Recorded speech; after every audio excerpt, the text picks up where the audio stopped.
So if you can tell me a little bit about how you actually collected up the materials that you used for your fashion piece. Well, at first I was collecting envelopes, and I just went to the mail lobby in our complex and I got all the discarded envelopes on the floor and in the garbage can. And I collected those, but when I switched to coffee filters, we go through 1 or 2 a day in our house, so just drying those out and getting a couple friends to do the same. I got way more than I needed. Now, why did you make the move away from the envelopes to work with the coffee filters? Well, I really wanted a nice fabric because I think it completely changes the garment when you have different fabric. And the envelopes were just a little bit too harsh, and they didn't fall. They just kind of lay there like cardboard almost. Okay. So the coffee filters were able to fall nicer and actually act like a fabric. Okay. Do you remember the point at which you kind of were handling a coffee filter and thought, hey, like, did you have a little epiphany where you thought? I did actually. I was just making the coffee one morning, and I was frustrated because the envelopes weren't working, and so I saw that, and they were wet, right, when I was changing them, and so it actually moved like a fabric, and so I was playing around with that afterwards. Yeah. It's funny how sometimes how we get our ideas, where they come from. Yeah. So I'm curious to know a little bit about the process that you went through in order to create the piece. So I mean, you've already talked about the fact that you saw this kind of fluid nature in the coffee filters, but how did you go from the wet, soggy coffee filters to then a beautiful, elegant blouse? Well, again, like the fabric was really important to me, and I really think fabric's as important as design when it comes to garments and fashion and whatnot. Yeah. So I after I decided on coffee filters, I just started a process of crumpling and then wetting and ironing them, each one about 5 or 6 times. Okay. And then I sewed them all together to create the fabric, and after that it was just a matter of cutting it and making a pattern and sewing it all together into the blouse. Okay, so you started by making your actual coffee filter fabric and then treating it just like you would a bolt of fabric. Yeah. Okay. Now, what were your greatest challenges in creating the piece? Well, after the fabric was made, I started working with it like it was a piece of fabric, right? But the problem was it was extremely fragile because it's paper and it rips. Yeah.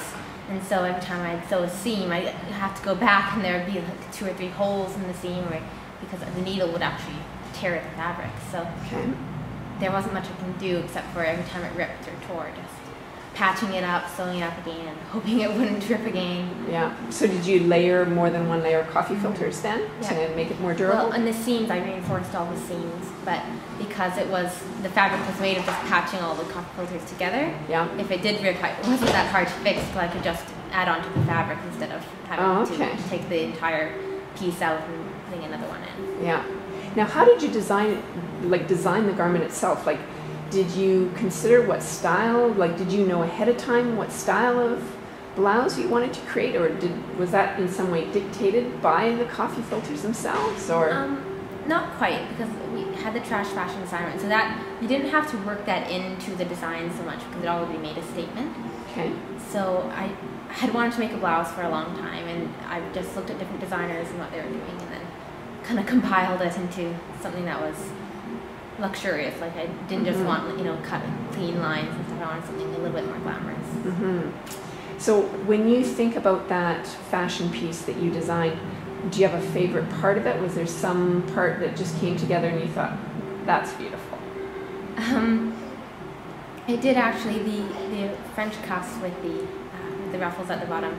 I was worried about that because I made the collar by accident. I had a piece of fabric left over, and I just started pleating it, and then it turned out to be the right size for the collar, so I put that on. I wasn't planning on it, and so I was trying to kind of bring the cuffs in with that, and they just worked out perfectly. Like the ruffles worked out. I didn't plan. I wasn't sure if I'd have to cut it off or add the other fabric, and it just worked out sizing-wise.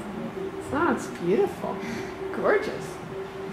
Now, considering that this project was created for Earth Day and you were thinking about, products that you use and consume, being involved with this project, has it impacted in any way your habits or your thinking about things? It has, more than I thought it would at the beginning, because you hear so much about Earth and throw out less, recycle and all that. And so you kind of get a little bit jaded almost, like I'm doing what I can, right? But just even for art stuff, right? Because art, you know, making art, it's expensive. You have paints, you have canvases and all that. And so now it's like, well, I could use this, and it's hard to throw anything out now. It's just like, I could make something with this. So it's great. Yeah. So it's really broadened what you think of as potential art materials. Exactly. Well, I know the same thing is happening in our household all the time now. Exactly, because everything you start thinking of what could be the potential use of this. If you can turn coffee filters into a gorgeous blouse, you know, what can you do with an old Kleenex box or a cereal box or a... we have the sewing room in my house right now. I have it full of newspapers and envelopes and everything right now, and so I'm trying to sort through that and get rid of some stuff. That's great. Now, is there anything else that you want to share with us about either your piece itself or the process that you went through? Not really. It was a great process, and just like what I said before, it was really, really great to have the Earth Day aspect as well as bringing the art and fashion together, because that was my favorite part. So we didn't have to separate the two so surely, but Now, I mean, obviously you have some incredible sewing abilities. Are you thinking that this might be a potential area that you'd like to be more involved with in the future, fashion design, or? I love fashion, and I'm not sure if I want to necessarily go into fashion design, but some field like fashion merchandising or something like that. Yeah, something to do with that aspect. Yeah, I'd like to. That's great. Well, thank you very much. Thank you.